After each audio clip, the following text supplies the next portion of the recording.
Now that we're back in action with a new school year, we're going to be back into the IEP season. So each kid's IEP has an annual due date on it.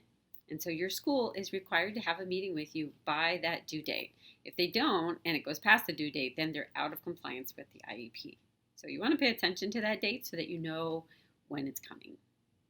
There are a couple things that you need to know as you begin to prepare for your child's IEP meeting. First, have a parent-teacher conference. This is a meeting with your teachers that's separate from the IEP meeting. You should not be waiting until the IEP meeting itself to have a sit down with your teachers and talk about how your child's doing in school, what the concerns are, how great they're doing, maybe if there's some behavioral concerns. Do not wait. Address those things as soon as you can. But prior to having an IEP meeting, you want to have that parent-teacher conference so that you both know where the other one sits on different factors pertaining to your child. Number 2, set up an observation. And I know that there's a lot of parents who say that their school tells them you cannot be in the classroom because of FERPA laws. FERPA laws are related to school records, educational records. You're not going to be looking at anyone's records. So you can set up a school observation. The reason for the observation, because the school will probably ask you why, or they will try to tell you that you can't.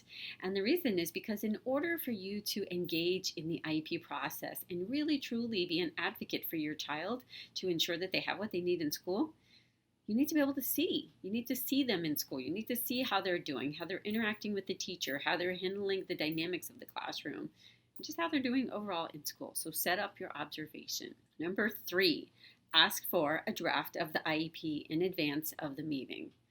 The best place to read the IEP is actually sitting on your couch at home when everybody's asleep and you could just sit and focus on the IEP and read it and really truly understand what's written in there so that you could be an active participant at the meeting. Don't wait until the day of the IEP meeting to show up and to have them just quickly, within the 30 minutes to an hour that schools tend to give parents, go through an IEP. It's just, you're doing your child a disservice if you don't really sit down and diligently review the IEP and know what's found in that document. 4, create your parent input before the meeting. So you want to sit down, again, take some time and think about what you want to share in the parent input section of your child's IEP. In most IEPs, the parent input section is on the very first page of the document. That's how important it is. So you want to make sure that you add what you want for your child, what your expectations are of the school staff, how you feel they're doing. If they're getting private therapies, document that in there. If they're getting tutored, document that in there. You want to show that you are vested in your child's education and their overall learning and progress. If you want your child included with typical peers, put that in the parent input section. It's super important. And then you can type it up. You can have a friend read it if you'd like, or an advocate or somebody that you know, a spouse, and email it to the school in advance. That way they're sure to just copy and paste. That way they get exactly what you say embedded within the IEP itself. Number 5, let your school know that you are interested in data. You're going to want to see the data. You want the data kept. And data is not home notes. That's home note. Is a home note. It's for you to gain information about what's happening in school. It's not data. So you want to make sure that you let the school know in advance you're going to want to see the data. Number 6, if you have ideas about goals that you would like for your child in the year that's coming, within the IEP year, let them know in advance. Sit down, create some goal ideas, or even some areas that you think you'd like to have your child to have goals, and draft those up and submit them to the school in advance of the meeting. That will give them some extra time to sit down and formulate those when you're not sitting there under crunch time at the actual IEP meeting.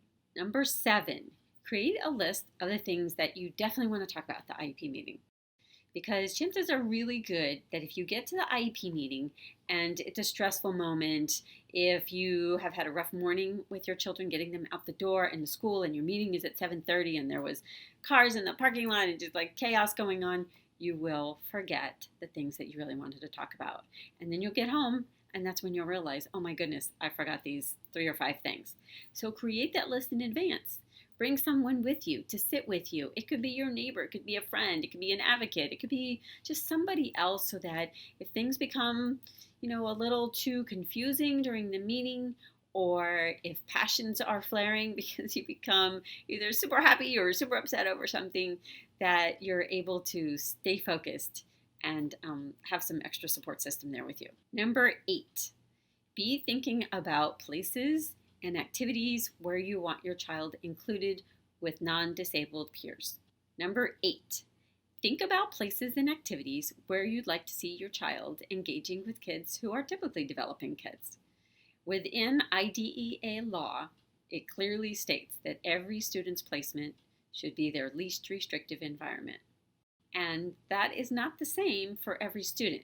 Some students, full-time regular education with no support is their least restrictive environment. And for some kids, a lot of support is necessary. But if you're a parent of a child who spends most of their day in a special education classroom and you want to begin looking at inclusion, look at the schedule of a regular education classroom. Look at the activities. Think about where your child could most benefit, and know that being placed in a general education classroom is not just all about social skills. Every child should be exposed to the general standards. For kids off of regular standards, they still need to be exposed to the standards, but their curriculum can be modified down to their level. Okay? So think about all those things as you come into the school year. Know when your child's annual IEP is. Let the school know that you want to do that observation. You want to meet with that teacher prior to that meeting so that you can be the best advocate you can be on that day for your child. And good luck.